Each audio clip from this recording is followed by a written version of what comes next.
بطل تحدي القراءة العربي للعام 2022 هي شام البكور من سوريا.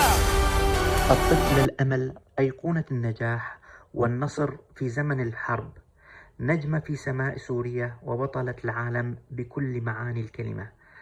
وصلت إلى أعلى مراتب العلم كطفلة لم تتجاوز عمرها 6 سنوات. وراء نجاحها ونصرها عظيمة حملت عبء الأب والأم، وسارت بابنتها ولم تبخل عليها بمشاعر الحنان ولا بكل مجالات العطاء، وأخذت بيدها للسير في طريق النجاح حتى وصلت إلى أعلى قممه.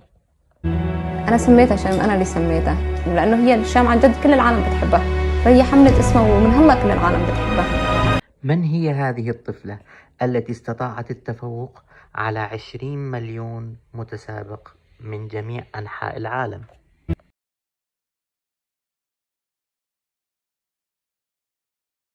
شام محمد البكور طفلة من مدينة حلب السورية، ولدت في أقصى ظروف مرت بها بلادها.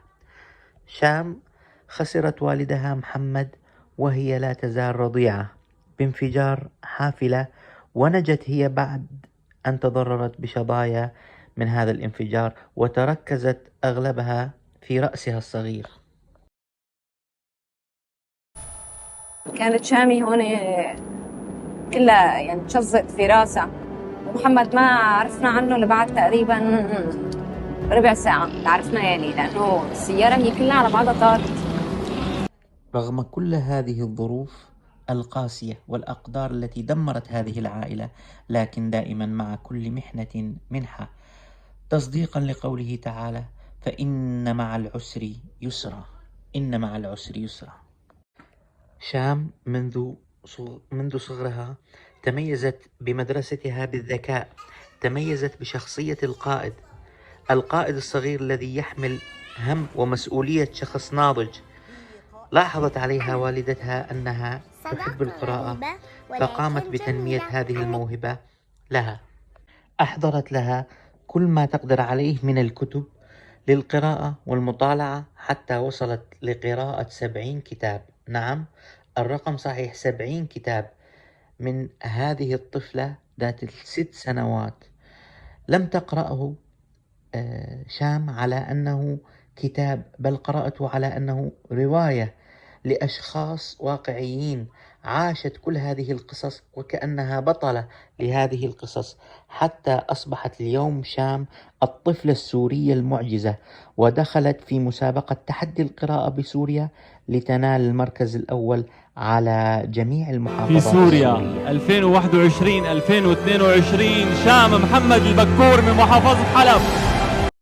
ليس هذا فقط، تأهلت شام لدخول تحدي القراءة العربية في دولة الإمارات العربية، وأبهرت جميع الحضور بفصاحتها وعذب كلامها وأدائها وحضورها الساحر. ليست كمتسابقة فقط، بل كمشعل أمل لسوريا كلها في هذه الأيام العصيبة والتحديات الكبيرة. كانت شام ضوءا ساطعا من الأمل. كتاب تقرأه 3 مرات أنفع من 3 كتب تقرأ كل منها مرة واحدة، والكتاب هو السيرة النبوية لأن فيها. وفعلا تأهلت شام البكور، وكانت من ال6 المؤهلين لحين إعلان النتائج الأخيرة، وبعدها فازت باللقب شام البكور فائزة على 20 مليون متسابق. بطل تحدي القراءة العربي للعام 2022 هي شام البكور من سوريا.